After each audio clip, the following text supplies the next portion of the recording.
वे लोग जो यहाँ पर भारत में राम की बात करके हमारे बीच में नफरत पैदा करते हैं, वे लोग जब भारत से बाहर जाते हैं तो कहते हैं हम बुद्ध की धरती से आए हैं, हम शांति की धरती से आए हैं, हम बुद्ध को चाहते हैं, हम युद्ध को नहीं चाहते हैं। उनके औकात नहीं कि वो अपने उस राम को जाकर के दुनिया के देशों में बताएं कि हम राम की धरती से आए हैं। इसलिए जब राम की धरती से वो कहेंगे तो इस बात को खंगाला जाएगा, तलाशा जाएगा कि राम ने कौन से ऐसे काम किए थे, तो पता चलेगा कि राम ने एक सूत्र के पढ़ने पर शंभू का गर्दन काट को बताया जाएगा। जब राम को बताएंगे कि हम राम की धरती से आए हैं तो उनको बताया जाएगा, जब देश के दुनिया के लोग राम के चरित्र के बारे में, राम के इतिहास के बारे में जो भले ही मिथक है जब खंगा लेंगे तो पता चलेगा कि राम ने 50% आबादी जो महिला होती है, नारी होती है, उसका अग्नि परीक्षा लेने के बाद भी अपनी पत्नी सीता का जंगल में गर्भवती होने के बाद परित्याग। लेकिन बुद्ध ने क्या किया?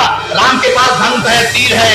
हिंदू जितने भी 33 करोड़ देवता है, सारे देवताओं के पास कोई ना कोई हथियार है। बिलाए उनकी इच्छा के तो भी हिल नहीं सकता, हवा भी चल नहीं सकती, हम सांस नहीं ले सकते, कैसा वे बताते हैं। लेकिन वे लोग जिनके बगैर रक्षा के हम कुछ भी नहीं कर सकते, उनको अपनी रक्षा के लिए किसी को गदा चाहिए, किसी को त्रिशूल चाहिए, किसी को तलवार चाहिए, किसी को तीर धनुष चाहिए। और एक व्यक्ति पैदा हुआ भारत के अंदर, महामना बुद्ध ने अंगुलीमाल जैसे डाकू के सामने शांति और अहिंसा का उपदेश देकर उसको अपना शिष्य बना लिया, भंते बना दिया, चीवर पहना दिया। ये बुद्ध का आदर्श था, ये बुद्ध। साथियों, आखिर बौद्ध सम्मेलन ही क्यों हम कर रहे हैं आज की तारीख में, और भंते सुमित रतन जी ने ये बीड़ा क्यों उठाया है?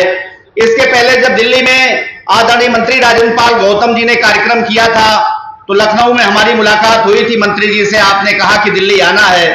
दिल्ली के कार्यक्रम में हम लोग शामिल हुए और दिल्ली के कार्यक्रम में मंत्री जी ने वो 22 प्रतिज्ञाएं कराई। उसके बाद अगर हमारी सरकार रहती तो आदरणीय राजेंद्र पाल गौतम जी को पुरस्कार मिलता, लेकिन हमारी सरकार नहीं थी और राजेंद्र पाल गौतम जी ने उस प्रतिज्ञा को करवाया जिसको भारत की इस सरकार ने अपने संपूर्ण वाङ्मय में उन 22 प्रतिज्ञाओं को छापने का काम किया है। जब भारत की सरकार ने, इस सरकार ने बाबा साहब अम्बेडकर की उन 22 प्रतिज्ञाओं को छापा है और उसको अगर जनता के बीच में खड़े होकर मंत्री जी ने अगर उन प्रतिज्ञाओं को पढ़ा और पढ़वाया तो कौन सा गुनाह था कि मंत्री जी को बर्खास्त किया गया और उनके खिलाफ मुकदमा लिख करके और थाने में बिठाने का काम किया गया। तो इसलिए साथियों, हमको इसलिए भंते सुमित रतन जी और उसके तत्काल बाद राजेंद्र पाल गौतम जी को बर्खास्त किया गया, थाने पर बिठाया गया और उसके बाद सुमित रतन जी ने लखनऊ, हम दिल्ली से सीधे हम लखनऊ आए और लखनऊ के पार्क में विशाल बौद्ध सम्मेलन हुआ और वहां पर भी आदरणीय सुमित रतन जी ने 22 प्रतिज्ञाओं को पढ़वाने का काम किया और किसी की औकात नहीं हुई कि मुकदमा लिखे और किसी को पूछने जाए। और उसके बाद फिर मेरठ में कार्यक्रम हुआ और आज गोरखपुर में हो रहा है। साथियों, हम बुद्ध के लोग हैं और हम तो इस बात पर हमको फक्र है कि हम वहां पैदा हुए जहां बुद्ध ने परिनिर्वाण को प्राप्त किया, देवरिया और कुशीनगर। हमारे घर से केवल 25 किलोमीटर है।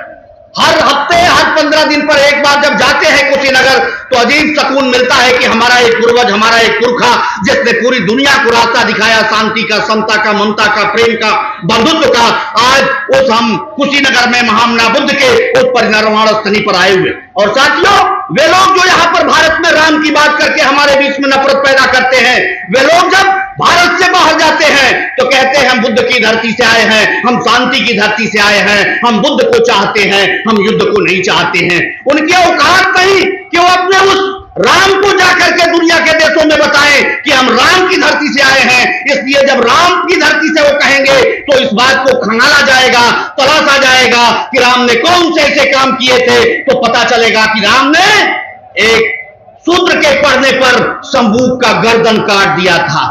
वो बताया जाएगा जब राम को बताएंगे कि हम राम की धरती से आए हैं, तो उनको बताया जाएगा जब देश के दुनिया के लोग राम के चरित्र के बारे में, राम के इतिहास के बारे में जो भले ही मिथक है जब खंगा लेंगे तो पता चलेगा कि राम ने 50% आबादी जो महिला होती है, नारी होती है, उसका अग्नि परीक्षा लेने के बाद भी अपनी पत्नी सीता का जंगल में गर्भवती होने के बाद परित्याग कर दिया था। लेकिन बुद्ध ने क्या किया?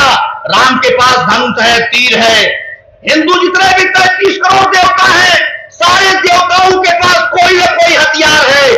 बिलाए उनकी इच्छा के तिल भी हिल नहीं सकता, हवा भी चल नहीं सकती, हम सांस नहीं ले सकते, जैसा वे बताते हैं।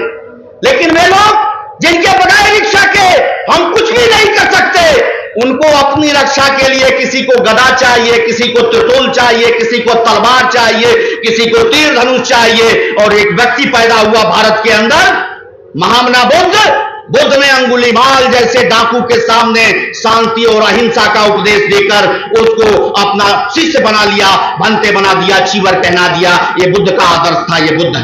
और हम आपसे कहना चाहते हैं, कभी बात हो रही थी रामभद्राचार्य की, एक बार मैं चित्रकूट गया और मेरे मन में चित्रकूट गया, जब देखा विकलांग विश्वविद्यालय, विकलांग इंटर कॉलेज, मूक बधिर इंटर कॉलेज, तमाम संस्थाएं, तो लोगों ने बताया मेरे जिले के देवरिया के 19 मिश्रा वहां पर प्रतिकुलपति थे, बताया कि बहुत शानदार व्यक्ति है, 16 भाषाओं के जानकार है।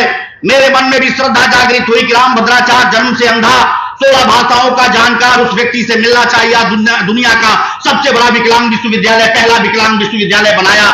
मैं जब उनके पास गया तो एक नेता का नाम लेकर के, मुलायम सिंह यादव का नाम लेकर के, कि वो राक्षस है, जब पता चला कि मैं यादव हूं और मेरे साथ 7-8 लोग और थे, जब पता चला वो सभी के सभी कोई प्रिंसिपल थे, कोई मास्टर थे, और जब पता चला ये फला यादव, फला यादव, फला यादव, उसके बाद से वह संत मुलायम सिंह यादव को मां बहन की गालियां हम लोगों के सामने देना शुरू कर दिया। उनके कुलाधिपति जो उनके बगल में बैठे हुए प्रतिकुलपति थे, हम लोगों के पैर दबा हाथ पकड़ रहे थे, मुंह पे उछाला कर रहे थे कि आप लोग कुछ बोलिएगा नहीं, हमारी नौकरी का सवाल है। लंबी बहस चली और बहस के बाद यहां पर बात हो रही थी, मौर्य जी कह रहे थे हमने ललकारा कि पटना में आइए। मैं तो उस रामभद्राचार्य के घर में, जहां पर वो रामभद्राचार्य अपना डंडी लेकर बैठा था, रामभद्राचार्य के घर में बैठकर जब बहस करना शुरू किया और हमने प्रतिवाद किया तो कहा कितना पढ़े, हमने कहा MSc BEd है, कहा तुमसे बहस करेंगे। हमने कहा, मुलायम सिंह यादव को कहा कि वो राक्षस है, उसने राम भक्तों पर गोली चलाया। हमने कहा कि जिस राम को आप मर्यादा पुरुषोत्तम कहते हैं, उस राम ने गर्भवती सीता को जंगल में छोड़ दिया, कहा कि यह राज धर्म का तकाजा है। जिस राम को आप मर्यादा पुरुषोत्तम कहते हैं, उस राम ने शंभू ऋषि को का गर्दन काट दिया, इसलिए कि एक ब्राह्मण ने कहा कि तुम्हारे राज में कहीं न कहीं अनित हो रही है और तुम इस बात को देखो, और शूद्र शंभू का गर्दन काट दिया इसलिए कि वो पढ़ रहे थे और पढ़ा रहे थे। आप कहते हैं कि वो राजधर्म था। हम कहना चाहते हैं कि राजधर्म था या आप तय करिए, लेकिन मुलायम सिंह यादव ने जो गोली चलाया वो किसी राम भक्त के ऊपर, किसी हिंदू के ऊपर नहीं, बाबा साहब अंबेडकर के लिखे संविधान के मुताबिक भारत के सुप्रीम कोर्ट ने कहा था कि यथास्थिति वहां बरकरार रहनी चाहिए। भारत के संविधान ने कहा था, एकता परिषद ने मुलायम सिंह यादव को निर्देश दिया था कि वहां पर यथास्थिति बरकरार रहनी चाहिए। तो उस व्यक्ति ने भारत के संविधान की मर्यादा को रक्षा करने के लिए और राजधर्म का निर्वाह करने के लिए गोली चलाया था। और उसके बाद रामभद्राचार्य ने विषय बदल दिया। रामभद्राचार्य ने हमसे कहा कि शंभू वध और सीता परित्याग काल्पनिक है।